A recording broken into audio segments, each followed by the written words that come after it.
You're violating fire safety rules, and I'm calling 911 on you right now." Those were the exact words my neighbor Veronica screamed at me while I grilled burgers on my own patio.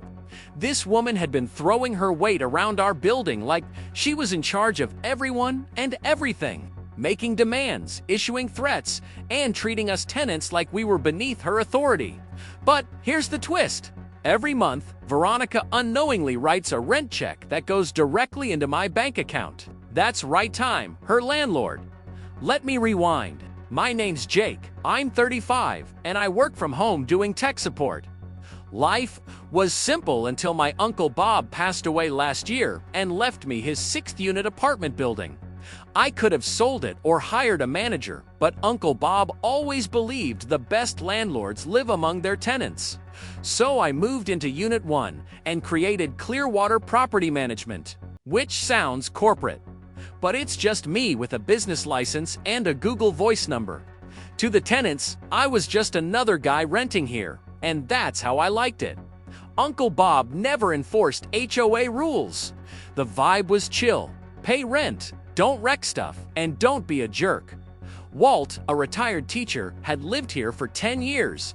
Riley, the social media guru, was plugged into every rumor. Units 2 and 5 kept to themselves. Then came Veronica Nash. She moved into Unit 3 in a power suit with a briefcase and the air of someone about to audit the Pentagon. She paid her rent like everyone else and said she was excited to bring structure to the building. The next morning, laminated notices with professional fonts appeared in the lobby. New HOA regulations effective immediately. $50 monthly HOA fees, no grilling. Quiet hours from 8 p.m. to 8 a.m. All modifications require HOA approval. Signed, Veronica Nash, interim HOA president. We didn't even have an HOA still. She made her rounds, claiming Clearwater Property had approved her plan. She told everyone the absentee corporate landlord wouldn't care, so we needed local leadership. Somehow, she convinced tenants in 2 and 5 to pay her the $50. Riley bought it too. Only Walt raised an eyebrow. I considered blowing her cover right then, but curiosity won. I wanted to see how far she'd take it. So, that weekend, I fired up my little charcoal grill like I always did. The burgers were sizzling when Veronica stormed over, clipboard in hand and phone ready. "Excuse me," she said sweetly. "You're in violation of Section 3 of the Fire Safety Regulations." "Lady," I replied, "it's a hamburger, not a bonfire." Her cheeks turned red. "That's a $200 fine and another $100 for disrespecting HOA authority."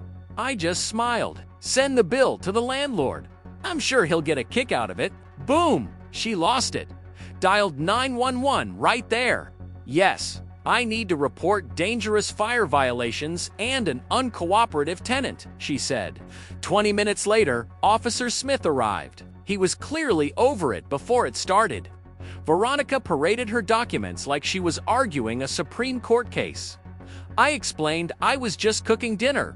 Smith nodded at the grill, the papers. Then, "Back to Veronica, ma'am. Grilling on a patio isn't a crime. You need to handle tenant disputes through proper channels." She protested, but he walked away. Afterward, Riley pulled me aside. "She's intense. Maybe just follow her rules." "To keep the peace? Don't worry," I said with a grin.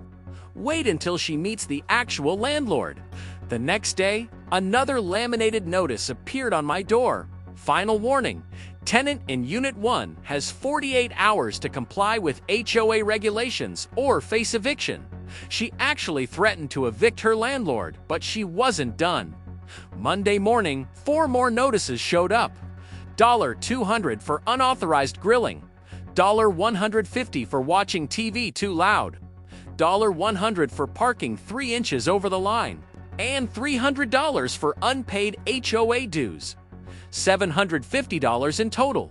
Her confidence was staggering. When I ignored her, she called 911 again.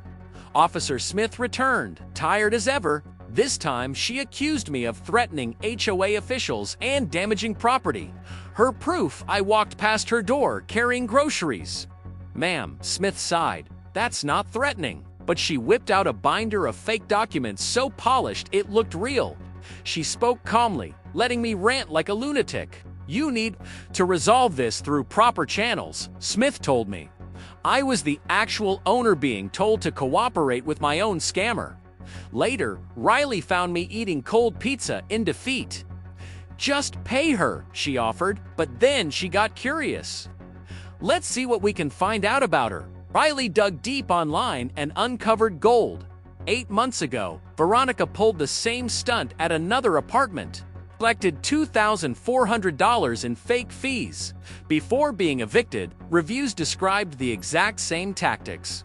She moved into small buildings without formal HOAs, declared herself president, and bullied tenants with fake paperwork.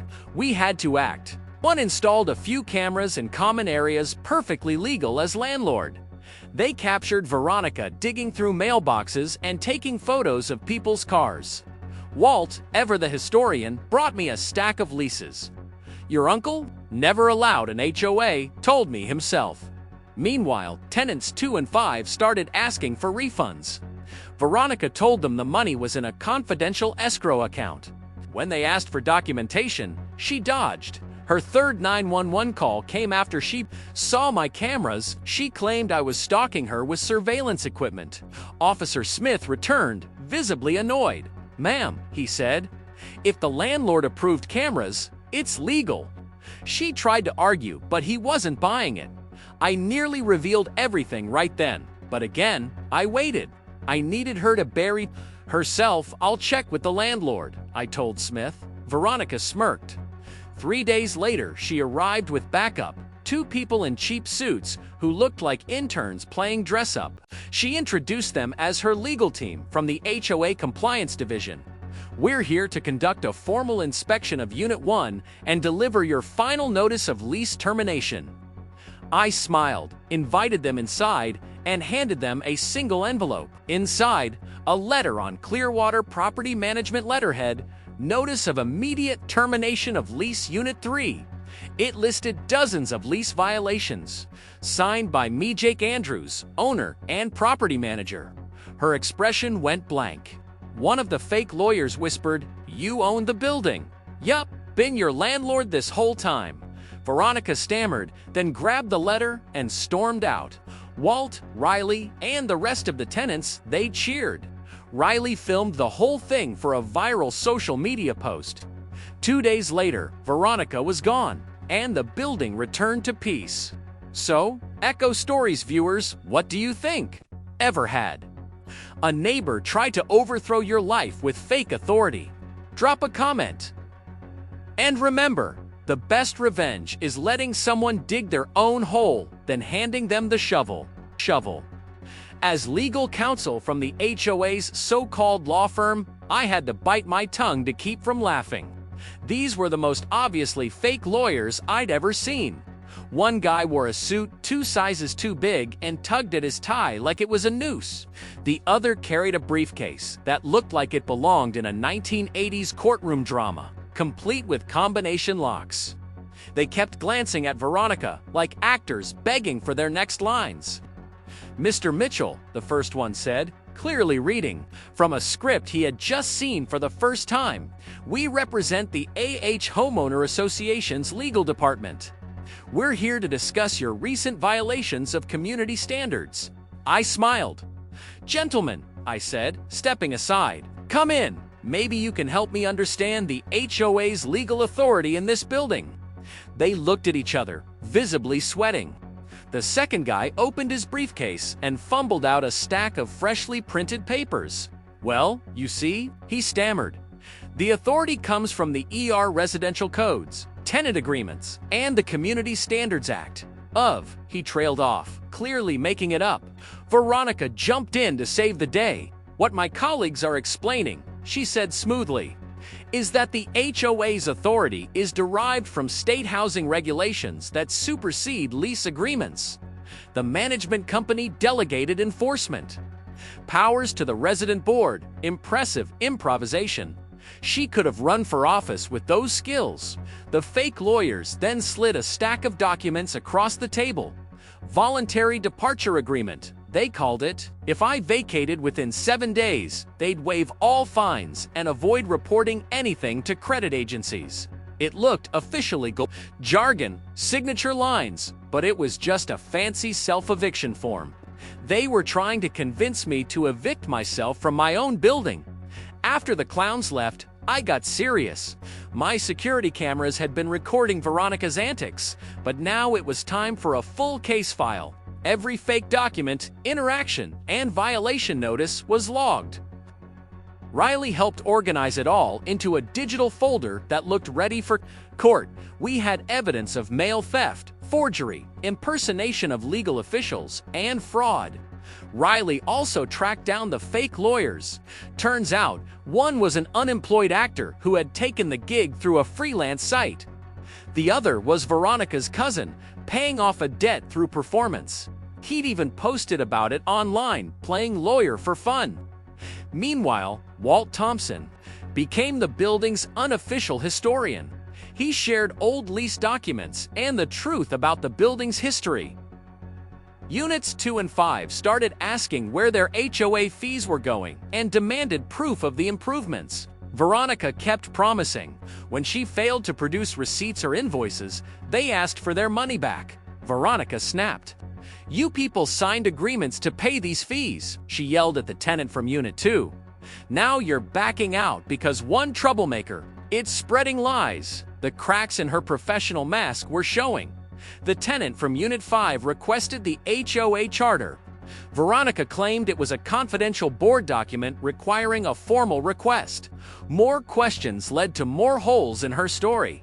Riley cross-referenced everything Veronica said with actual HOA laws. "Jake," she told me, "there's no such thing as the Community Standards Act, and tenant associations can't delegate authority to self-appointed presidents." She'd basically built a legal brief using Google and common sense. Walt organized a courtyard meeting for the tenants to share stories. Unit 2 admitted they paid out of fear. Unit 5 said he'd grown suspicious when Veronica dodged questions. Even Riley confessed to paying the first month's fee before she started digging. But Veronica wasn't done. She called the police again, her fourth time, accusing me of holding illegal tenant meetings and interfering with HOA business. Officer Smith showed up, clearly exhausted. "Ma'am," he said, "tenants are allowed to talk to each other. That's not a crime." She insisted I was inciting rebellion and demanded he confiscate my surveillance cameras. I was seconds from ending the game by showing my ownership documents, but I waited. I wanted her to walk into the trap. "Officer," I said calmly, "I'm just trying to understand my tenant rights. Shouldn't this be resolved through the property management company?" That gave me an idea. I suggested Veronica hold a formal building meeting to explain the HOA's authority. She loved it, thinking it was her chance to finally boot me out. "Excellent suggestion," she said, flashing her fake smile. "We'll have a mandatory meeting tomorrow evening. What happens when fake lawyers meet the real owner? Comment your guess." Veronica spent the next day preparing. My cameras caught her transforming the community room into her courtroom evidence table, poster boards, even a gavel she must have bought online. A full theatrical production. Tenants gathered at 7 p.m. Walt came with a notebook, ready to record. Riley had her phone out, ready to film the greatest HOA takedown in internet history. Units 2 and 5 showed up, hungry for real answers. Veronica opened with her gavel. "Thank you all for attending this mandatory HOA meeting. Tonight, we're addressing tenant rebellion, violations, and removal of a problematic resident." She delivered an absurd PowerPoint presentation. Photos of my car parked wrong, fake noise complaints, graphs claiming I tanked property values. She'd put more effort into this than a college thesis. Then she dropped a bomb. She had compiled detailed resident profiles, credit reports, social media, job info. "Effective HOA management requires understanding who lives here," she explained. The room went silent. Riley asked, "Wait, how did you get our credit reports?" Veronica waved her off. The HOA has broad authority to verify that residents meet community standards. The shock turned to anger. Veronica wasn't just stealing mail, she was running background checks. Then came her final threat. All residents owe a total of $3,200. Anyone who doesn't pay by Monday will face eviction. The management company has authorized us to take necessary action. I stood before anyone pays. I said, you should know who you're really paying. You could hear the air conditioning. Veronica looked confused. I walked to the front and laid out my documents. Deed, property taxes, insurance, and the management contract, all with my name. Veronica, I said, meet your landlord. You've been trying to scam me while paying rent through a company I created to stay anonymous. Veronica's face went through every possible emotion: confusion, rage, panic, and finally, defeat. Walt laughed. I knew something was fishy. Your uncle would have loved this. Riley was practically jumping. With excitement, the room erupted. Veronica's empire of lies crumbled, and justice finally was in session. The fallout from exposing Veronica's scam was even more dramatic than I had imagined.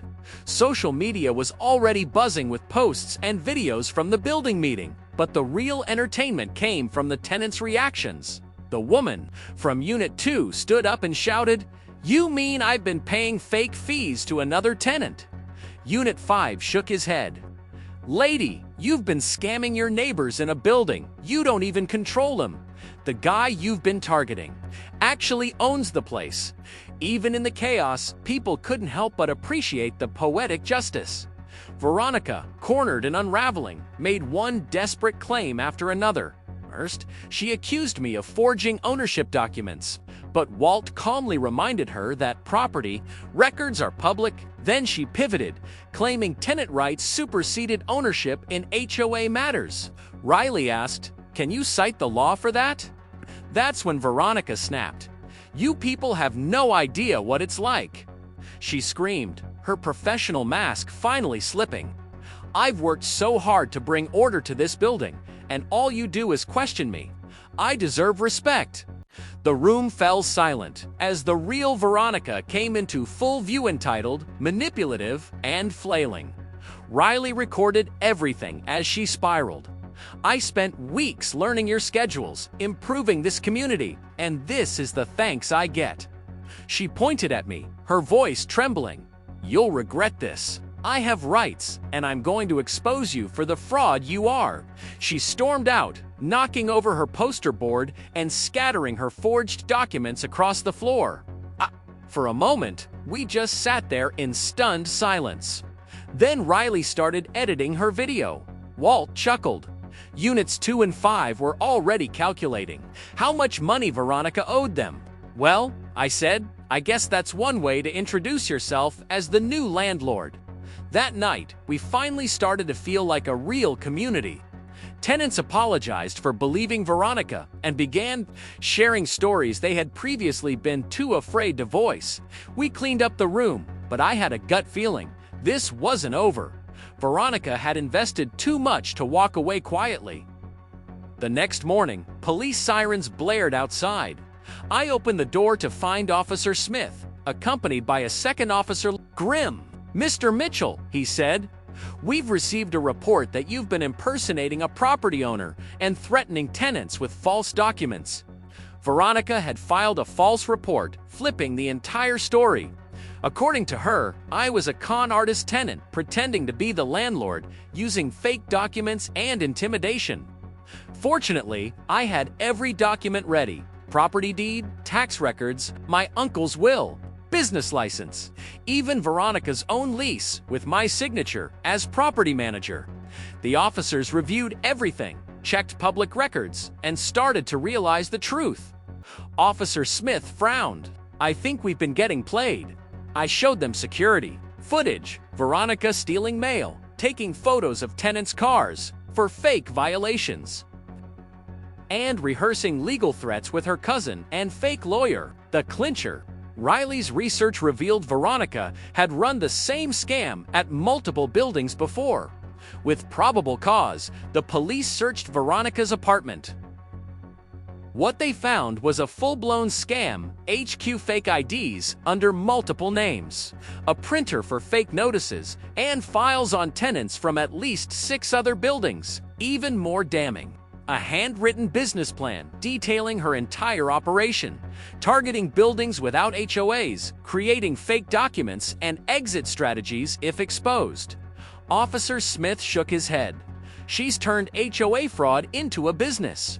Model Veronica was arrested that evening. When she came home and saw the police waiting, she launched into another rant, accusing me of corrupting the system. But this time, no one believed her. She was led to the squad car in handcuffs. She screamed about her rights. Walt grinned. Riley recorded. Units 2 and 5 asked how to get their money back. 3 months later, I watched Veronica's trial unfold.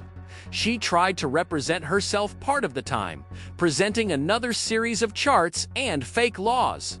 The judge shut her down immediately. This court operates under real law, the judge said flatly. The prosecution was thorough.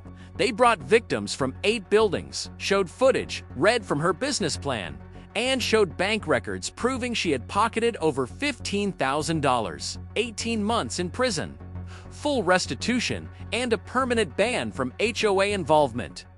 That's what Veronica ended up with. But the story didn't end there. In fact, that was just the beginning of something far better than I'd imagined. After the trial concluded and Veronica was led away, still insisting she'd been misunderstood, I turned my focus to rebuilding, not just the building, but the trust that had been shattered. Thanks to the court's restitution order, a significant amount of the money Veronica had illegally collected was returned. I used every cent of it to give the place the facelift it desperately needed. First came the new security cameras. Top of the line, we installed them in every hallway, entrance, and shared area. No more fake lawyers sneaking in, no more uninvited HOA inspections. The peace of mind those cameras brought was worth more than gold. Next was the lobby. What had once been a dingy half-lit space with peeling paint and mismatched furniture became a warm, welcoming hub for everyone. We brought in fresh furniture, a coffee station, a bookshelf for sharing books, and even a community bulletin board. Actual one, not a Veronica fake news special, but the biggest hit, the barbecue area. We converted a long and used patch of concrete near the parking lot into a proper outdoor space.